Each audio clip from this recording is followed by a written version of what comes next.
You are about to embark on your own interior decor or interior design project, and for whatever reason, you're not working with a designer. Well, let me help you. There are a handful of common interior design mistakes that I see that are a dead giveaway that you did not work with a professional. So keep on watching so that you can avoid making those same mistakes in your project. Oh, hi, my name is Marisa, and I've been in the interior design space for over a decade now, and I officially launched my own interior design business in 2020. I have been in a lot of different homes over the years, and there are a handful of repeat offenders. These things come up over and over and over again that really truly just show that whoever decided to put that piece there or add that piece to the space or whatever it may be, they didn't know what they were doing. So let me walk you through 5 of the most common mistakes that I have seen. Let me just say, as usual, if you want to comment any questions that you have about your space or any particulars, I'm happy to respond to your comment and help you as best as I can. Or if you want to work virtually on your space together, I will link my website in the description box below. You can go ahead and check that out if you're interested. Before I dive in, just a little disclaimer. When I work with women about figuring out how to find their own unique personal sense of fashion style, one of the things I always say that is if you love it, wear it with confidence. And the same is true with your home. If you love a look, if you love certain materials, if you love certain products and you bring them into your space and you love them,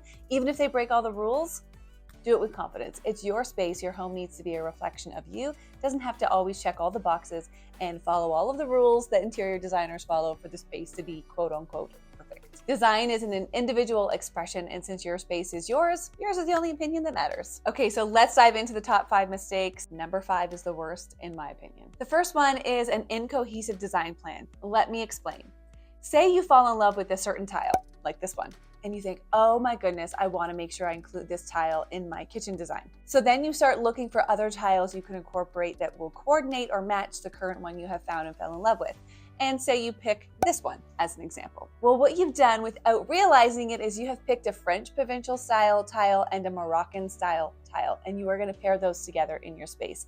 Now, go ahead and do that if that's what your vibe is. But if you really want to look like you know what you're doing and up your level just a little bit, do a little bit of research. What are some of the main qualities and characteristics of French provincial style that I should be including into this space, or Moroccan style?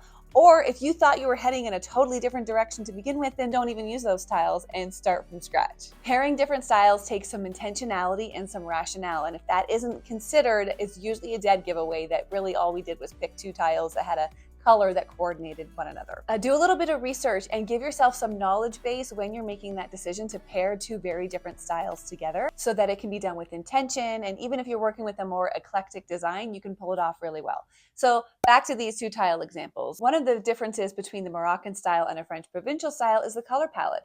The Moroccan style is more bold and vibrant and often uses reds and blues and greens and deep golds, whereas French provincial is really muted and soft, often with whites and creams and pastels and neutrals. They're just 2 very different design styles. Moroccan style has a lot of intricate patterns and floral motifs and geometric designs, whereas French provincial will have really delicate florals or toile or even some stripes. Do a little bit of research on the differences between the 2 different design styles that you're attempting to bring together so that you can really create a cohesive design plan. You want to make sure that when you're bringing different styles together, that they feel like they are done with intention and with knowledge, as opposed to just putting pieces together because they match. Does that make sense? Google is a great resource for this. Open a new Google search page, grab that tile you were in love with, and tap the little photo icon on the Google screen, and it will do a search for that specific tile. You will be able to get some keywords. Maybe it'll say French provincial, maybe it'll say whatever.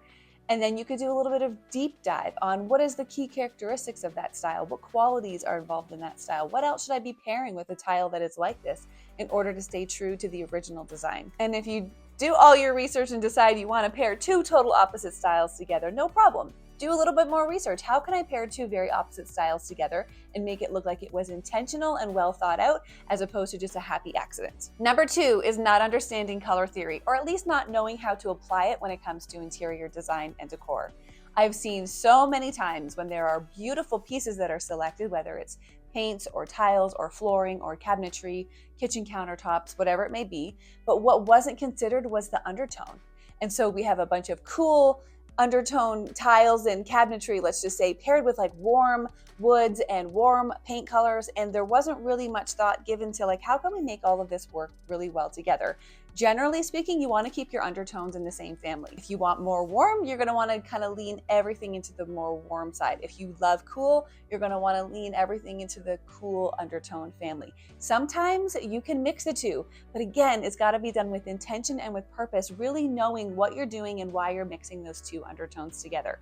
If you want a little bit more detail about how to select an undertone, there's a portion of a video, I'll link it in the description box below. I think it's the last half of the video, where I actually pull out a bunch of different tile samples and I show you with a cabinetry sample, a tile sample, and paint swatches how to select so that all of the undertones are cohesive and are really telling the same story, as opposed to just randomly selecting a cabinetry and a tile and a paint swatch, and because they're all white, they all work well together. Let me give you a visual example of this. In this house that we recently moved into, all of the walls are painted like you can see behind me in this really soft, warm white, which I love. That's what I wanted to paint our new house. And so when we walked in and saw that all the work had been done, I was like, score for us, the work has been done. However, in the living room, on the wall where the fireplace is, there is this really cool undertone brick pattern.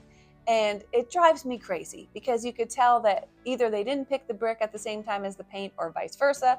Thought did not go into it. It does not match. They were also most likely told by their realtor before they put this house on the market that the kitchen needed a little sprucing up. So they decided to paint all the cabinets, and somebody advised them to do them gray. First of all, gray kitchens are just like so 2010. It's not even a cool thing. Second of all, gray next to the cream, you can tell someone who didn't know what they were doing were the ones that made these decisions. So undertones are really important. Some people won't even notice them. Some people will walk through space and be like, this is lovely, this is amazing, this is wonderful. And they won't even notice that from space to space, from item to item, the undertones don't match. Other people will feel something. They'll be like, something feels off in here. That's nice, but, and they won't know how to really put their finger on it, but they'll feel it. Other people will be like, ugh, the undertones are off. Or to flip it around, other people will walk into a space where the undertones have been considered really well, and they'll be like, oh, it feels so great in here. I really like the vibe in here. I just feel like, when I come into this space. They might not even know why, but often it's because of the strategic use of colors and making sure that the color theory is followed and that all of the undertones used in the space match so that we can be telling the same color story throughout the space. Number 3 is the scale and placement of furniture and decor. There are some real great tricks you can do with the eye to try to make a room feel more spacious than it is by putting smaller scale furniture into a room to kind of make it feel like a small space is larger. But generally speaking, you really want to be mindful of the size room you're working with and have your furniture and decor and accessories be to the right scale of the room that you're in. Putting a really small scale sofa into a spacious living room or a really oversized sofa into a really small living room can really impact the overall perception of the space. There are so many great resources online that will tell you the right measurements to consider, the standard guidelines to follow, things that have been tried and tested and true, and they just work well and they feel great and they're beautiful on the eye and they work well in the space. Everything from the size area rug to have in your space to the size table to have in your dining room that's going to leave enough space around the table with the chairs when they're pulled out from the table, the size bed to put into your bedroom depending on the size. I mean, it's all out there. Even how to hang pictures on a wall, the right height to hang pictures, or wall sconces or shelves. There are certain principles and guidelines that if you follow, they just work. They just feel right. They just work well in a space, and it's like the easiest thing to do is to do that Google search. And really, when you walk through someone's home and they haven't given any thought or consideration to this at all, it's the first thing that stands out to someone with a trained eye. That painting generally is way too high. Way too high, or the area rug is way too small. These two things are really common. If you would be interested in me doing a video to do a deep dive into those little details and tell you the measurements and the kind of the standard formulas to follow for scale and space and all that, comment below and let me know if you would like that. I'd be happy to put together a video with a lot of different illustrations to help you guys when you're picking out your decor, furniture size, furniture placement, all the things. I'd be happy to put a video together like that. Like I said earlier, and this was actually one of the first things I learned in interior design school, once you know all of these rules, the proper principles and the elements of interior design and why things work cohesively and why things flow really well together. Once you know that, you're free to break that, because then you're going to do it intentionally. You're going to have a reason why you're breaking it. You're going to be thoughtful and you're going to pair things together with intention. That is a really big difference than just, well, I just thought that's where the painting should get hung. Like two very different things, So break the rules, just don't do it out of ignorance. Before we look at the last two mistakes, I just wanted to remind you that I have an interior design business and I work virtually with clients all over. We do design consultations, color consultations, and even a homeowner's toolkit where we can look at one of the rooms in your home, say your living room, and go through all of the colors you might want to use, the flooring options, and then I can go and source for you furniture and all of the things you want to bring into the space, decor, accessories, paintings, all of that. And then I leave you with that toolkit. And when you're ready, you can tap on the individual images in that mood board and they will send you to the stores where you can actually make the purchases and get them delivered to your home, and you would do all the installation yourself. But we could work together on any room in your home and try to bring your vision to life, but with a little bit of a help from a professional. I'll link my website in the description box below if that's something that you're interested in. Okay, number 4 is ignoring architecture. I see this so often and it really floors me. So people, let's say, move into a house that has higher ceilings than what they've had in the past, but everything that they put on the walls still is the scale as though the room is shorter and lower. Instead, in those moments, the architecture really needs to speak to some of the things you're going to bring into the room.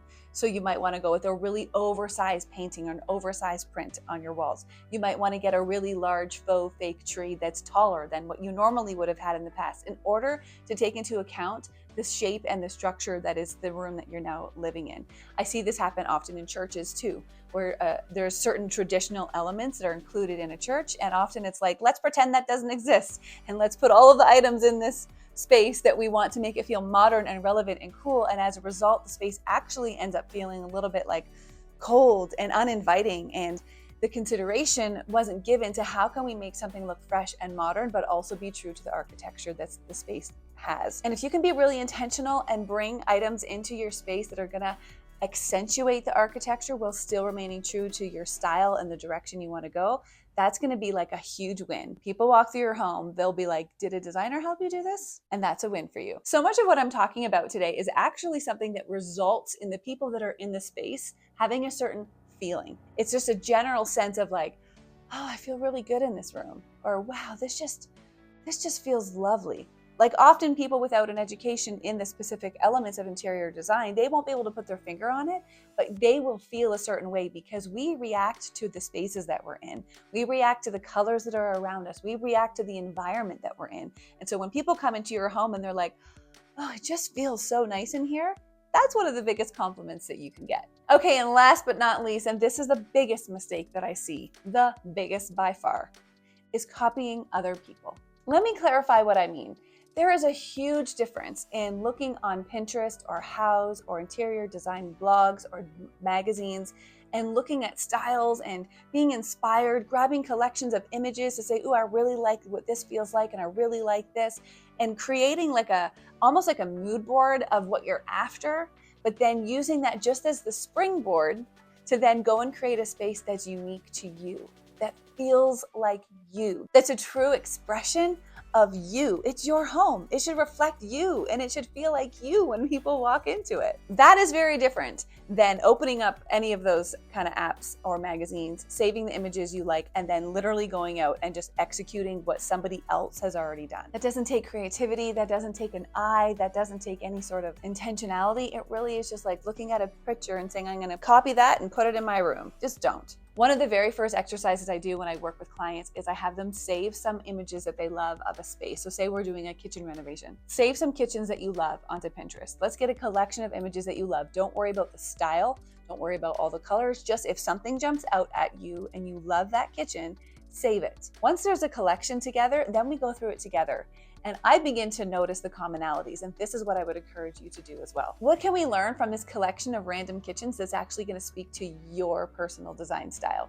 So I begin to swipe through the pictures and, for example, I'll be like, oh, you really like wood details, because a lot of these photos either have wainscoting, trim, moldings, beams. In some way, there are wood details in these spaces. Does that speak true to you?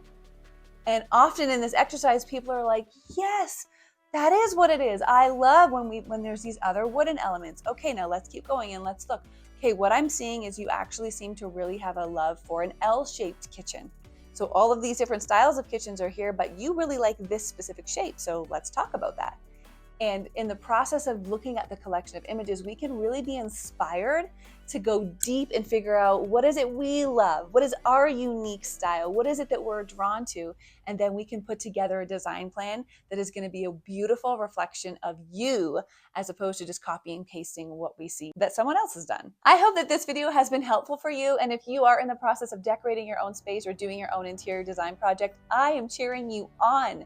You got this. You can make your home into a space that you truly love and feels like a really great reflection of you.